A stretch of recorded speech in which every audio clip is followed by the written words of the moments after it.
शिरपूर तालुक्यातील शेतकऱ्यांच्या विविध समस्या व मागण्यांबाबत शिरपूर फर्स्ट व क्रांतिकारी शेतकरी संघटनेच्या वतीने धुळे उपजिल्हाधिकारी शरद पवार यांना निवेदन देण्यात आले।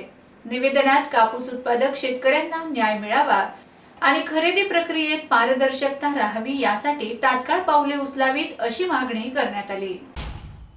निवेदनात म्हटले आहे की शिरपूर तालुक्यात कापूस खरेदीसाठी उपलब्ध असलेली सीसीआय केंद्राची संख्या अपुरी असून ती वाढविण्यात यावी। तसेच विद्यमान खरेदी केंद्रावर हेक्टरी 11 क्विंटलची मर्यादा अत्यंत अन्यायकारक असल्याने ती अट शिथिल करून प्रमाण वाढविण्यात यावे, जेणेकरून शेतकऱ्यांना आपला सर्व माल विक्रीसाठी देता येईल। अनेक वेळा कापूस खरेदी केंद्रावरून विविध कारणांमुळे शेतकऱ्यांचा माल परत केला जातो, ही बाब गंभीर असल्याचं म्हटलं आहे। महाराष्ट्र शासनाची धुळे दौऱ्यावर असताना जी अंदाज समिती होती, त्या अंदाज समितीमध्ये लाखो रुपये जमा करून देणारे DK शिवदास साहेब यांना संशयित आरोपी आहे। आजपर्यंत हिवाळी अधिवेशनामध्ये नुसत्या घोषणा सुरू आहेत।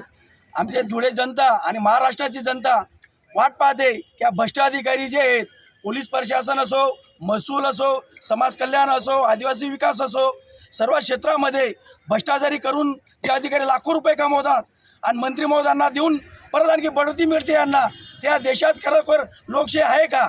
डॉक्टर बाबासाहेब आंबेडकरांनी जी लोकशाहीचे पायामुळे आपल्याला दिलेत, कीटकनाशकाचा इमाका ॲडवांटा कंपनीचा आहे, बुस्टर कंपनीचे पण तसाच आलेत, पण कुठलाही कृषी विभाग अधिकाऱ्यांवर कारवाई होत नाही, डीलरांवर कारवाई होत नाही, कंपनीवर नाही। फक्त थोडेफार दिवस पेपरबाजी होते, टीव्हीला बातमी येते, नंतर प्रकरण दडपले जातात। ही खरोखर लोकशाही आहे का? वंदे मातरम।